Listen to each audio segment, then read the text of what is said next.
everyone, welcome back to the channel. Today I have a video about F1 because we are now halfway through the season in 2022.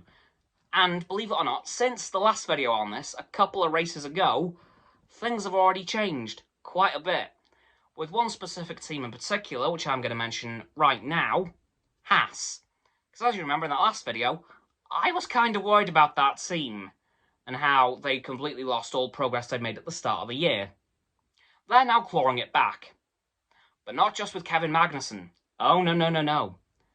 Mick Schumacher has finally stepped up and has scored his first points in Formula 1.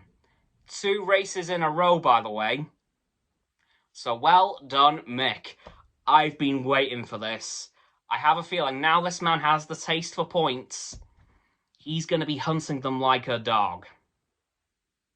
And that's going to be interesting. And it would seem that the whole season and a half thing that he has still holds true. For those of you who don't know what I'm talking about, whenever Mick Schumacher enters a new category, so Formula 3, Formula 2, Formula 1, it takes him about a season and a half to find his feet. And what do you know?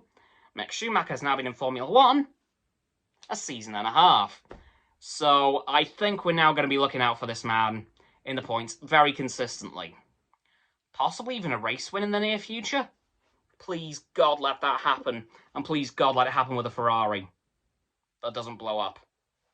Because that was bad. Cars blowing up is never good. No matter what car it is. Ferrari, Mercedes, Red Bull, any of them.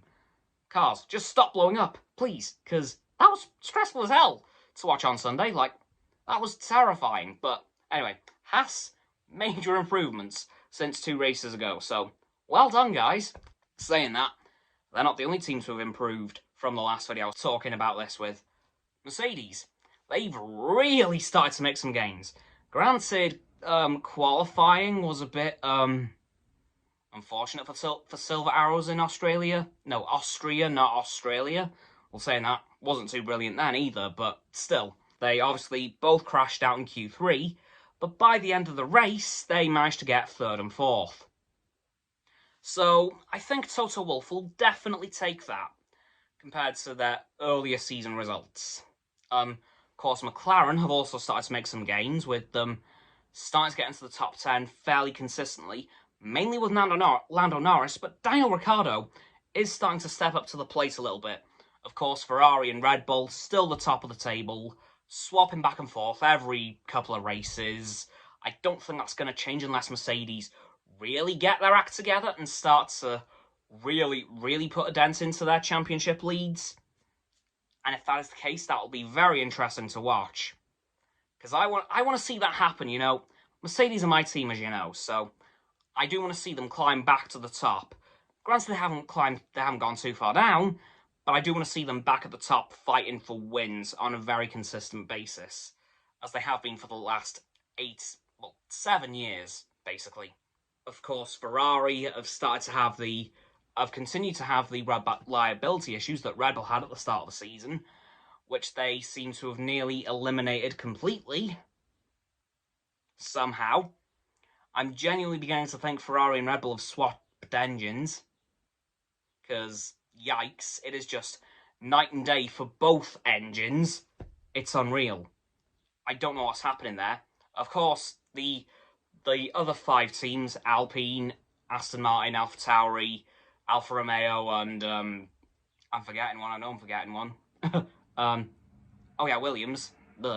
They've all pretty much stayed the same throughout the season. They've not really lost or gained any ground. Hoping that changes for those guys eventually, because I do want to see some of those guys do well. Like Fernando Alonso.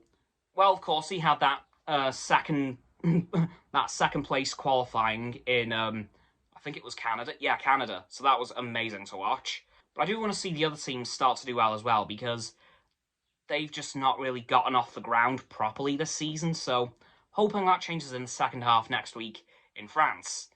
But yeah, that's actually going to do it, guys, for this video on my mid-season thoughts for F1 in 2022. So please don't forget to like this video, subscribe to my Roxo and Frost's YouTube channels. Their links are in the description, unless the button is down there. Yeah, that big red one, unless you've already subbed. Then it's grey. Thank you for that, by the way. And once you've done that, please don't forget to click all 3 the bell icon to get all 3 sets of our notifications.